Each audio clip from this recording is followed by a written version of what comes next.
Un gran saludo a todos los venezolanos a quienes presento mi primer informe como miembro de la poderosa diáspora esparcida por todo el mundo. En primer lugar, agradecer todas las manifestaciones de solidaridad y de comprensión para alguien que no tuvo otra alternativa que liberarse del secuestro del que era víctima.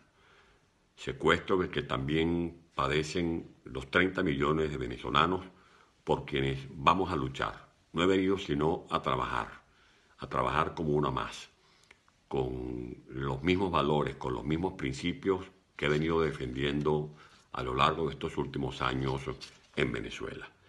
He podido sostener reuniones con distintas personalidades, de distintas tendencias, de distintas maneras de pensar, desde el presidente Santos en Colombia, los expresidentes Pastrana, el expresidente Uribe, los miembros de la Internacional de la Democracia Cristiana, los integrantes de la Internacional Socialista, líderes liberales como el diputado Albert Rivera, socialistas como Pedro Sánchez, conversaciones con el expresidente Felipe González, con el expresidente Aznar, la conversación solidaria con el presidente Rajoy, con su canciller, con su vicepresidenta, con su ministro del Interior, definiendo el estatus que todavía no se ha clarificado. Es un tema que estamos en proceso de análisis porque queremos un estatus que me permita no solamente poder visitar distintos países de Europa, sino también poder desplazarme por los Estados Unidos, a donde iré en los próximos días, por Centroamérica, por Suramérica, por donde hay un camino que me conduzca a tocar las puertas de cualquier persona, de cualquier institución, para hablar sobre la libertad de Venezuela. Quiero ratificar nuestra posición que ya hemos expuesto desde la plataforma Soy Venezuela, que no es ni un partido político, que no es una secta, sino que es un nuevo escenario de participación ciudadana que busca aglutinar a los venezolanos que luchan, no para hacer un diálogo ficticio, una parodia de diálogo como el que se comenzó a hacer el año pasado, que lo que ha traído es más desventura, más desconsuelo y más frustración para los venezolanos. Decir la verdad no ofende, decir la verdad es poner las cosas en su justo lugar. Nosotros creemos que lo que se va a hacer en Santo Domingo no va a producir los resultados que necesita Venezuela. Más que dialogar, es hora de una negociación para establecer los términos de la salida de Nicolás Maduro. Maduro ha colapsado la economía venezolana. Maduro no es que tiene a Venezuela al borde de un abismo, sino que ha hundido en un abismo a nuestro país, que lo que ve son sendas oscuras, caminos inciertos, gente sumida en la pobreza, gente sumida en una crisis moral que estamos llamados a resolver. Aspiramos que a nadie se le ocurra respaldar las pretensiones del gobierno de que se le reconozca esa inconstitucional Asamblea Nacional Constituyente.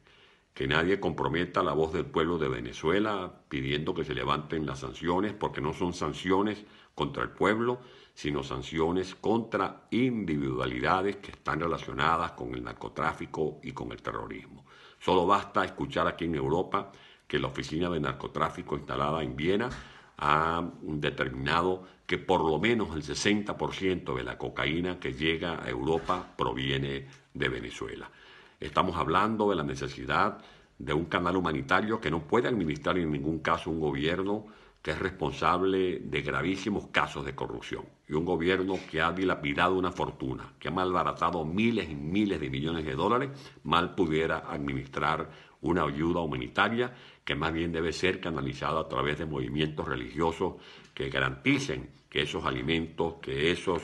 medicamentos lleguen a quienes realmente lo requieren en estas circunstancias de emergencia humanitaria que vive Venezuela. Vamos a llevar la voz de los estudiantes, a reconocer que gracias a la lucha de los estudiantes, de los escuderos, de esos venezolanos que murieron, que dibujaron con su sangre el mapa sentimental de Venezuela en meses de protestas, es que hoy se habla de Venezuela en muchas partes del mundo. Vamos a pedir respaldo para las diligencias que ha hecho el señor Almagro como secretario general de la OEA, que Venezuela pueda encontrar mecanismos de solución de la crisis que estamos viviendo. Y hemos aclarado, como lo hice ayer, ante delegados de más de 170 países, que no aceptamos que se nos compare a nosotros en Venezuela como que si fuésemos el mismo cuadro de Colombia. Cuando se dice, bueno, es que así como hay un conflicto armado entre la FARC y el gobierno en Colombia, hay un conflicto entre la oposición y el gobierno de Venezuela. No, nosotros no somos la FARC, nosotros no somos traficantes de droga. Nosotros no somos responsables de crímenes de lesa humanidad. Nosotros no estamos haciendo una guerra con fusiles ni con secuestros. Nosotros simplemente pedimos soluciones electorales que fueron negadas, que fueron cerradas. Quienes han trancado la vía electoral en Venezuela son precisamente los que dirigen esta narcotiranía que debemos sustituir por un gobierno que le devuelva la posibilidad a los venezolanos de disfrutar de la libertad y de sus más elementales derechos humanos. Seguiremos luchando por Venezuela, no los vamos a